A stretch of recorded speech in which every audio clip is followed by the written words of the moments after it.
ఈ సెలబ్రిటీలు ఏ బ్రాండ్స్ కి ప్రాతినిధ్యం వహిస్తున్నారో తెలుసా? పూర్తి వివరాలకు చదవండి రేపటి సాక్షి దినపత్రిక.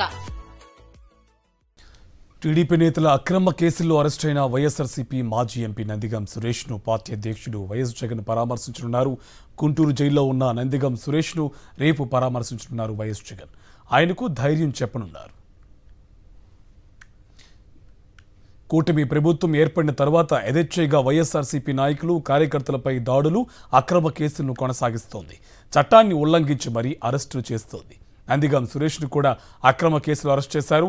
3 ఏళ్ల క్రితం అప్పటి సీఎం జగన్పై టీడీపీ అధికార ప్రతినిధి పట్టాభి తీవ్ర పదజాలంతో దూషణల నేపథ్యంలో ఆనాడు టీడీపీ కార్యాలయం వద్ద చోటు చేసుకున్న ఘటనల కేసులో ఉద్దేశపూర్వకంగా కొందరు వైఎస్ఆర్సీపీ నాయకులను ఇరికించారు.